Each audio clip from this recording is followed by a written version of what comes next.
Mga guys, akyat po tayo sa Padre Pio. Ayan po, oh, matarik po ang matarik po ang akyatin, yung pataas. Ayan, ang kapatikiran. Okay, let's go. Let's go. Ayan po, matarik ang akyatin.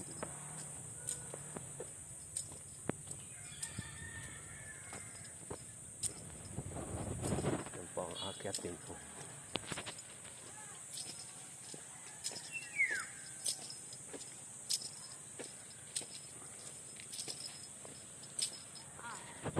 Akyat o.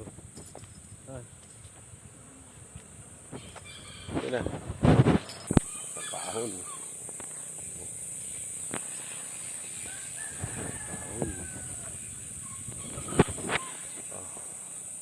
Paakyat yung dalawa ng mag-asawa.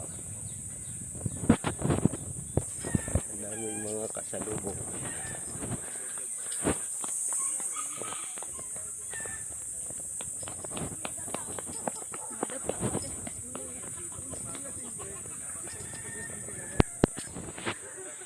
Ang taas o. Taas. Akyatin.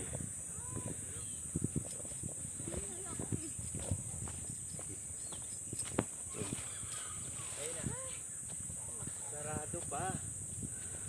Sarado pa.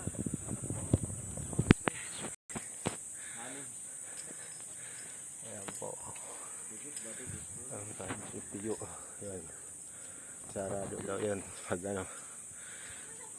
ganitong panahon. Sa mahal na araw lang binubuksan.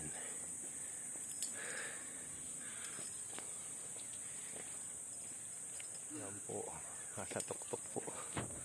Nasa tuktok si Padre Pio.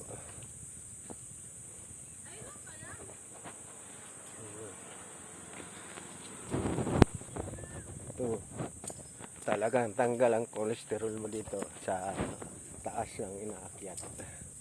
Kaya po, ayan si Padre Pio sa tuktok.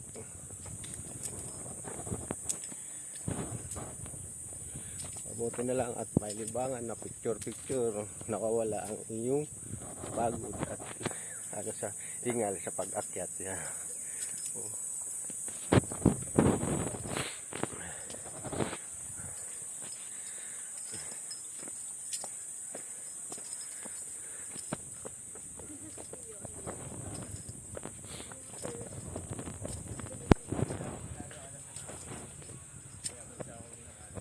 Yan na, malapit na po dito.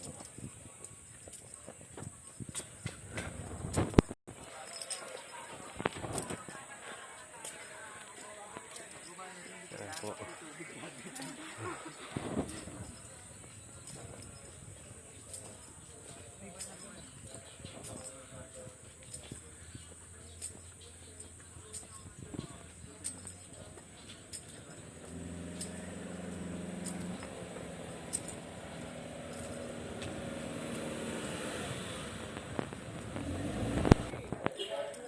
Ayan na po si Padre Pio.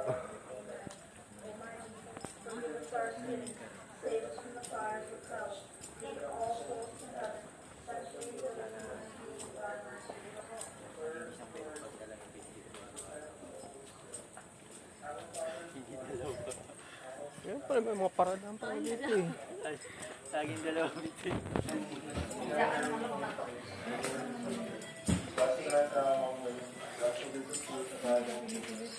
Holy Mary, Mother of God, pray for us sinners, now and at the hour of our death. Amen.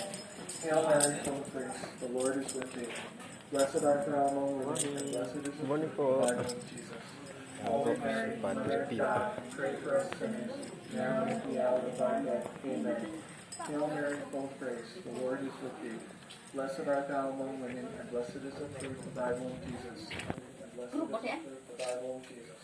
Holy Mary, Mother of God, pray for us sinners, now and at the hour of our death. Amen. Hail Mary, full of grace, the Lord is with thee. Blessed art thou among women, and blessed is the fruit of thy womb, Jesus. Holy Mary, Mother of God, pray for us sinners, now and at the hour of our death. Amen. and to the Son, and to the Holy Spirit, as it was in the beginning, is now, and ever shall be, world without end. Amen. O my Jesus, forgive us our sins, save us from the fires of hell, lead all souls to heaven, especially those in most need of thy mercy. The fourth glorious mystery, the Assumption. As it was in the beginning, is now, and ever shall be, world without end. Amen. O my Jesus, forgive us our sins, save us from the fires of hell, lead all souls to heaven, especially those in most need of thy mercy. The fifth glorious